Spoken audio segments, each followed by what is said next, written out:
สบายดีทุกคนมื้อนี้มาการจักรจันทร์เนาะการจักรจันทร์สลาวจักรจันทร์พี่น้องเลยนี่มีอันเขากำลังขึ้นเนาะขึ้นกบอันจักรจันทร์อยู่ขึ้นพละลงพี่น้องมันยากนะไหนขึ้นตัวนี้นี่เอี้ยนจ้ะกำลังขึ้นจักรจันทร์คือกำลังขึ้นจักรจันทร์ทีมงานเขากำลังขึ้นเนาะตึ้งเลือดจอดเลยได้ขึ้นยากใช่ปะทีมงานการจักรจันทร์nhưng phụ nữ vậy nhưngมันไฟแล้วตัวเดียวฮะขึ้นมาได้บอกเป็นขึ้นได้ลงมาเลยได้เอาลงมาบุขึ้นมาได้กันเลยอันนี้ก็ทีมงานอีกนะคนหนึ่งเนาะขึ้นเลยทีมงานการจักรจันทร์ขึ้นตัวนี้เปล่าเอ้ยนี่ขึ้นในเครือเขานี่ทนคือตัวนี้หมูฮักดอกงาไม้แดงหมูฮักเชื่อรถนะไอ้หนุ่มนู้นสองคนเนอะสองคนแขวนเนาะสองคนไปแขวนเราสองคนแขวนมึงก่อนสองคนแขวนเบิ้งแขวนรถบนรถดอกแขวนเบิ้งแขวนรถได้ได้แล้วขึ้นเลยกำลังหาวิธีขึ้นเนาะขึ้นกกอัน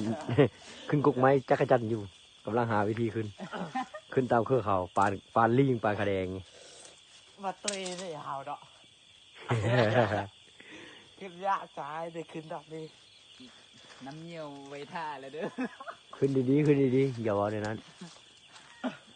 คอยเด้อเยี่ยวเลย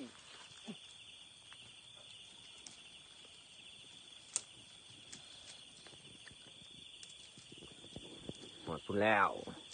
โอ้ลิงเพียบหอดพุ่นแล้วทีมงานเฉลาจักรจันทร์กลางคืนนี่พูดถึงทีมงานเขาเห็นไหมทีมงานเก็บจักรจันทร์อันนี้ก็คืออันคลองเนาะใส่จักรจันทร์ยังไม่มีจักรจันทร์จักรโตยังมีจักรจันทร์จักรโตนี่มาแหงหมานคลองนุ๊กตัวนึงแหงหมานคลองจังซี่แหงหมานคลองเลยพี่น้องเอ้ย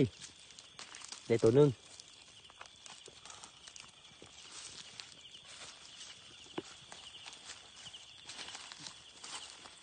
ปล่อยไปเด้อ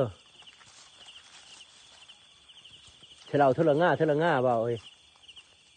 เฉลาง่านี้ก่อนอย่ายังไฟใจตามัน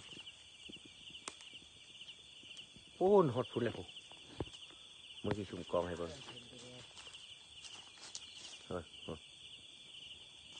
เห็นบ่ทีมงานของพวกเราพี่น้องเอ้ย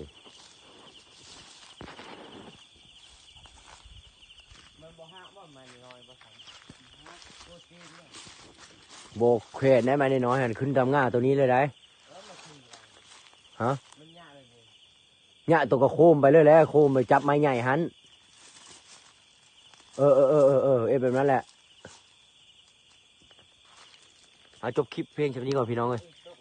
บททีมงาน